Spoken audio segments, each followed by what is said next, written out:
back, everyone. Today I've got a short little video for you on how to install the Kiggly Racing 12-tooth crank trigger on a 6-bolt DSM. This is for the 4G63 motor. Pretty basic install. If you've done timing or anything on these cars before, this is pretty straightforward. It just involves removing the OEM crank trigger and the timing belt and stuff, installing the Kiggly parts, and then putting it back together as it was before. So before we start, I'll show you what you get in the kit here. Okay, here's what you'll receive in your Kiggly Racing 6-bolt crank trigger kit. So we've got the adapter cable, obviously. This is the main bracket that makes the job happen. This is the 12-1 crank tooth trigger plate. Now, you could have the 12 tooth as well, or you could also have the 2 tooth if you're still on a stock ECU. You'll have a 2 GB cam sensor here, a couple of zip ties, and some hardware. And these are also very important. This is your shims that go between the sensor and the housing here to set the proper distance between the sensor and the trigger wheel. And so we'll get installing this. Okay, first thing you need to do obviously is remove your timing belt and the cover and everything, get that all off, and basically remove everything off of the crank, including the OEM crank trigger. If you have one, or if you're on a 6-bolt and didn't have anything here, then basically you're almost ready to go. So down to the bare crank, nothing at all there. This won't work with a balance shaft belt either, so you need to install a balance shaft delete kit if you don't already have that, because your sensor is going to go where the idler pulley for the balance shaft would be. So everything gone off the crankshaft, balance shaft delete kit installed, we're ready to go. So the first thing you want to do, now this is optional, but I'm also going to be installing the Kiggly Racing friction shims behind the crank sprocket and the trigger wheel. This is something the Honda guys have been using for a long time. It basically helps if there's any sort of looseness in your crank bolt, or there's another set for the flywheel as well. If your flywheel bolts ever come loose or whatever, it reduces the risk of chewing up your crankshaft or your flywheel or the crank sprocket if there's any movement because something came loose. And this is a new product from Kiggly Racing, and I figured while I'm in here I'm going to install this on my car. And like I said, I've got the other kit that goes on the other end of the motor for the flywheel as well. This is optional, you don't have to do this, but I figure if you're in here for the price they charge for this and a little bit of extra safety, why not? So we'll get in here. The crank trigger, or this end of the motor, comes with 2 shims. They're very, very thin, but they're like diamond embedded, so it helps increase the friction between the pieces you clamp together. So we'll get one of these out.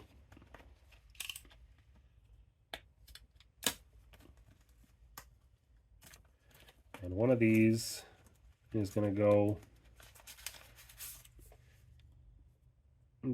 doesn't matter which side, find your key, and that's going to go between the crank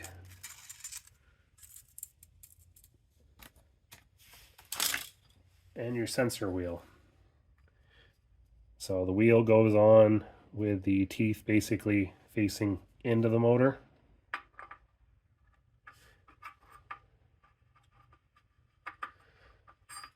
Alright, so that's butted up nice and tight.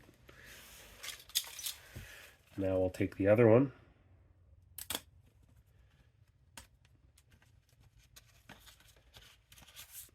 and put this one on this side.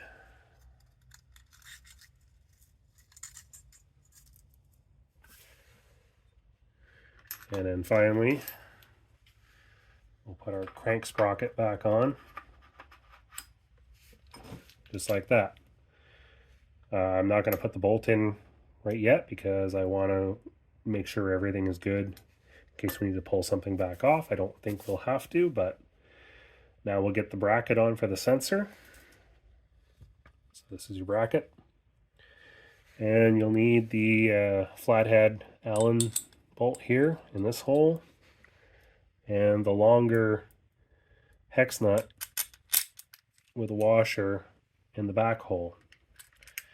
And I always Loctite everything, especially stuff around the timing belt. You don't need much.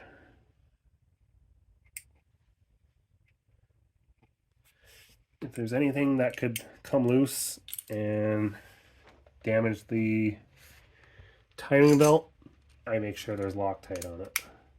And I honestly prefer to use the blue, because the holding difference between the blue and the red is really not much of a difference, and it makes getting things apart a lot easier if you use the blue.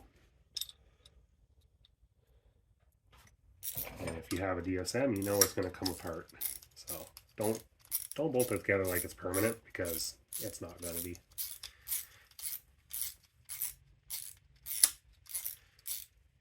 All right, torque this. Click.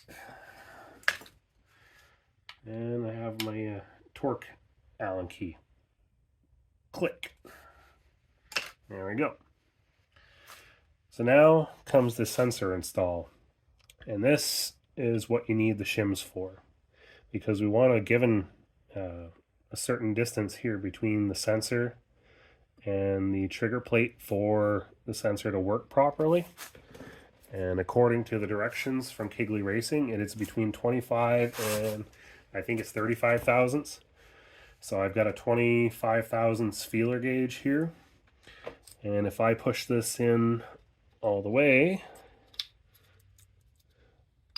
there is an O-ring on here, so it is a little bit stiff to go in. That's normal, I believe. See, now with the sensor pushed all the way in, we can't get 25 thousandths in there. So we obviously had to add some spacers. And I think, according to the website, or no, it's actually right on the bag, these are 0.2 millimeter thick shims, and I think they give you 3 or 4 of them. We'll start with one, and we'll see where we're at.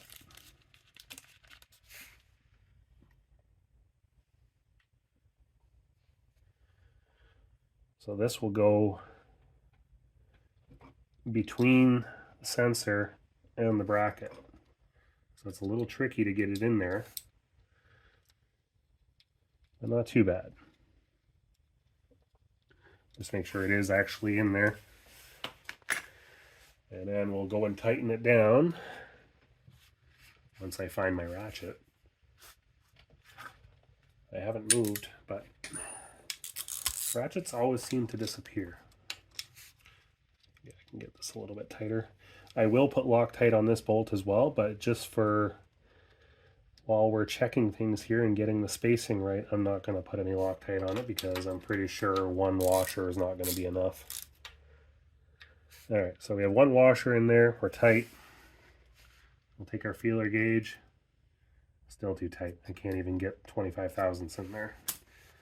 So this is why I said don't bother Loctiting this right now, because you're going to pull it back out. It may take 2, may take 3, I don't know. This is my first time doing this as well. Okay, so we got that out. If we're careful, we can get it off with the washer on there. I'm going to add a second washer. And we'll repeat the process.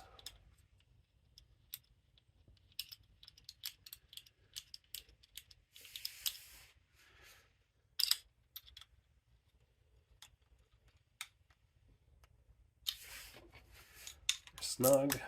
Now I'll tighten it.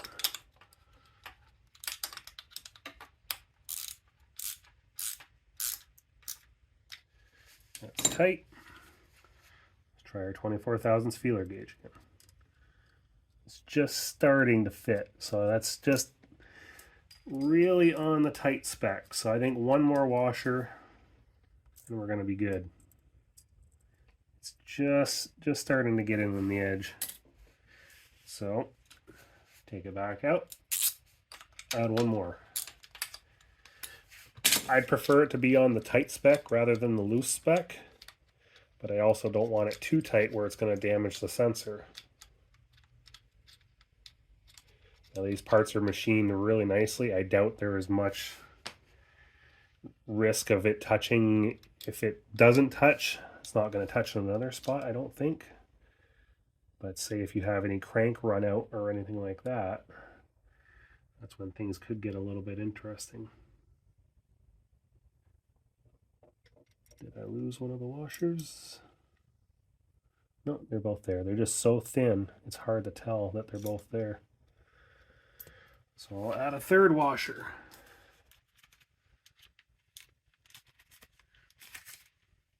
So they actually give you 4 of them. And we're going to try 3 and see where we're at.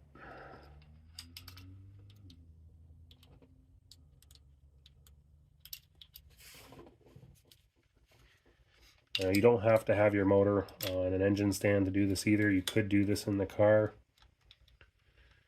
But I already have my motor out, so it's going to be way easier.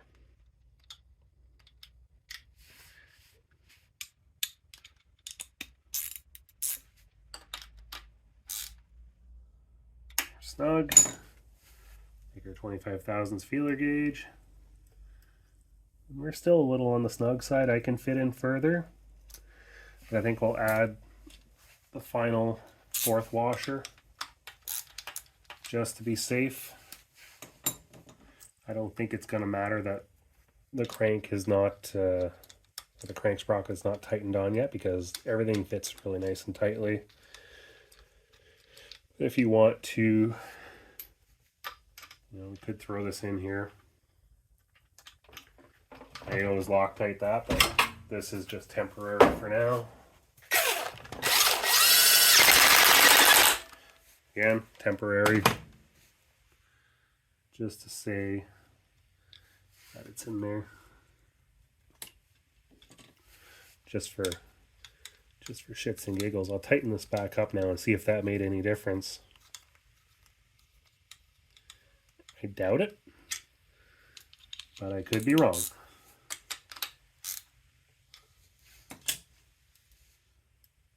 No, same thing. Still doesn't fit. It's close. It doesn't touch anywhere. I'll try a different tooth. Same thing. So it doesn't matter what tooth you go on either. Just pick one.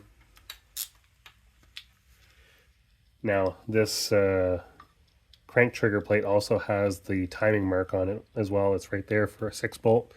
Lines up with your timing mark here on the front case. So you won't have that metal plate in behind anymore.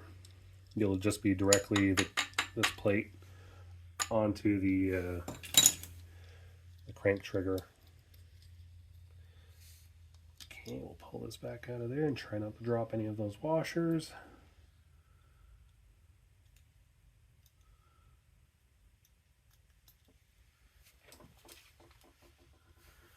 I'll put the 4th and final washer on. It's not much of a space, but it is.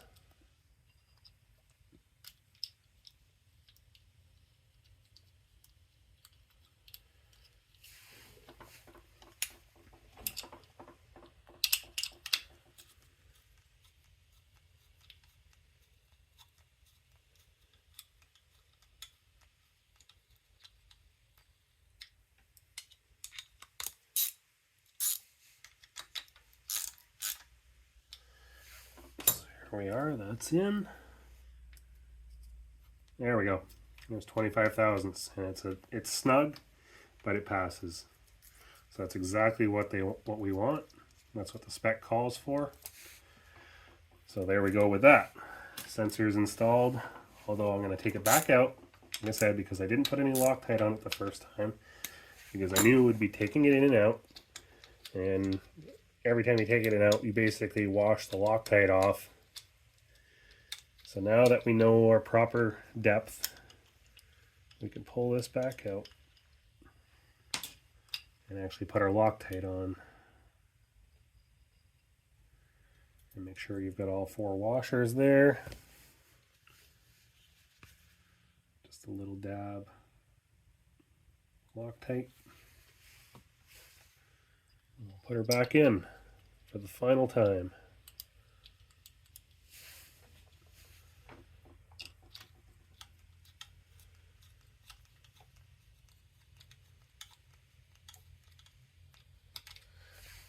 And the torque spec on this is probably about 1/4 ugga dugga. So click. There you go. We'll check our clearance again. Get our 25 thousandths feeler gauge. Perfect. So it's just enough to hold on to it. That's how you know it's right there. So the sensor is installed. Now we need to install the cable. So the cable has a 2 GB cam sensor end here, and the OEM crank trigger plug on this end, which would be on a 2 GB. Actually a 2 GA would be the same as well. I'm not sure on a 1G, but if you're installing this on a 1G, worst case, you would adapt this end of the cable as you needed. I'm actually going to be running a Fueltech FT550 in the car, and I've put this end on my harness, so I'm going to be a direct plug and play. So basically you want to plug this end in. I believe the key is on the back side, unfortunately, if I'm not mistaken. Or is it the front side? Yeah. The release tab goes on the back side. And how I had this prior is your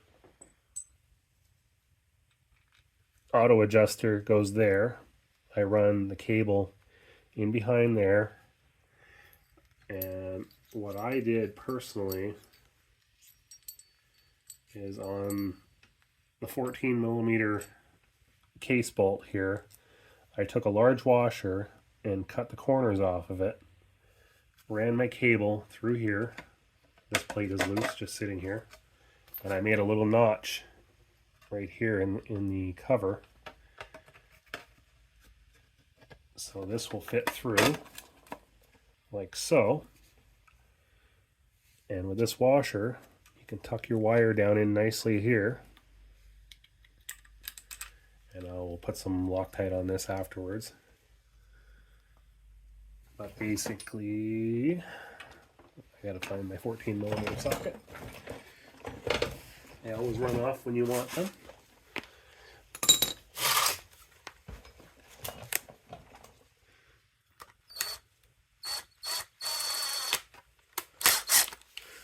Try to get this tucked in here where it won't pinch the wire.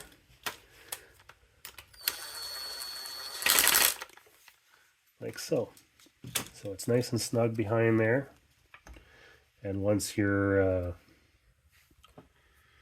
auto tensioner is tightened down, I'm just doing this for temporary because obviously I don't have a timing belt on right now.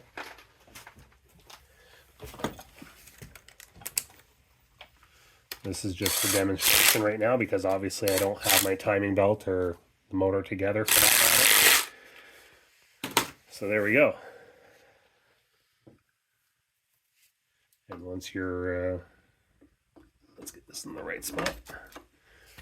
Once everything's in place, the timing belt will be able to slip by there nicely without damaging the wire.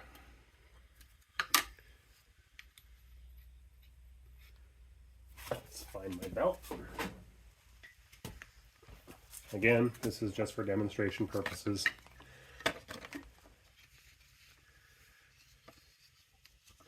I'm not setting anything in time or anything right now. This is just the demo that the belt will clear the wire without issue.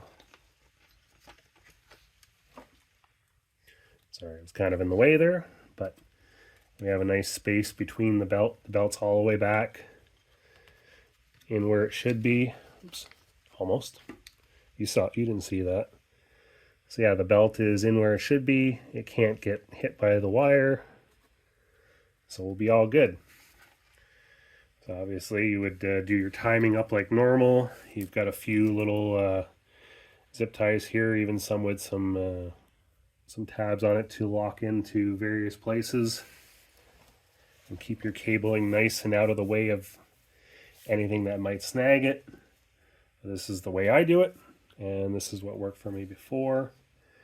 So that's how you install the Kiggly Racing 12-tooth crank trigger on your 6-bolt DSM. Thanks for watching, and we'll see you soon.